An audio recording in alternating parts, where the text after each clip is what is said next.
More microtransactions, but hopefully more Xbox first-party games. There's bad mixed with good and all sorts of stuff in between with our top 5 stories of the week, so let's check them out.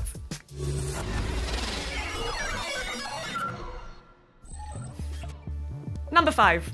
Unsurprisingly, publishers really like microtransactions. Grand Theft Auto publisher Take-Two make buckets of money from GTA Online shark cards, so it makes sense that Take-Two CEO Strauss Zelnick told investors, quote, recurrent consumer spending opportunities, end quote, or, you know, for a regular person, their microtransactions, will be in all of the company's games going forward, which almost definitely includes Red Dead Redemption 2. I just want to know how they're going to be implemented. Hopefully, we won't be seeing a pay-to-win approach.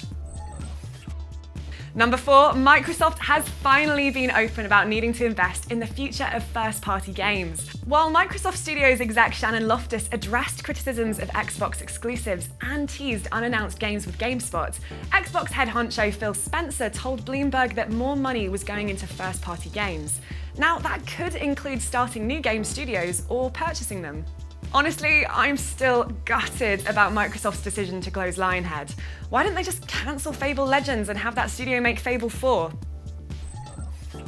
Number 3, Titanfall, more like Moneyfall. EA, the publisher that recently shut down the SF-based Visceral studio, has purchased Respawn Entertainment, the studio behind the Titanfall series, for $455 million. That's a lot. The two were already working together on several projects, including a Star Wars game, and EA apparently decided to put a ring on it. The publisher said the sale, quote, builds on a successful publishing partnership, also explaining that there will be no layoffs or major organisation changes. It kind of sounds like EA wants to continue their work on Star Wars, as well as the previously promised Titanfall 3, and they're willing to pay for it.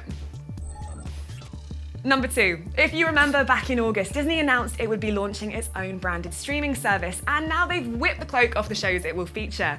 Chairman and CEO Bob Iger announced on an earnings call that Disney planned to debut a new live-action Star Wars TV series exclusively on the upcoming streaming service.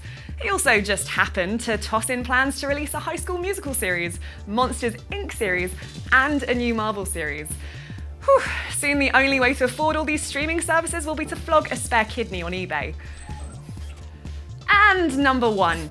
Did I just feel a great disturbance in the Force? As if millions of voices suddenly said, holy crap! Because it turns out Last Jedi director Rian Johnson is creating a brand new trilogy of Star Wars films separate from the Skywalker saga that will, quote, introduce new characters from a corner of the galaxy that Star Wars lore has never before explored. Johnson will write and direct the first of these 3 new films. Look, this is awesome news that builds on the ground Rogue One laid, providing fresh adventures in this rich universe. However, I fear that the fatigue we felt from annualized video game series like Assassin's Creed and Call of Duty and a few others will start creeping into Star Wars films if they're churned out yearly.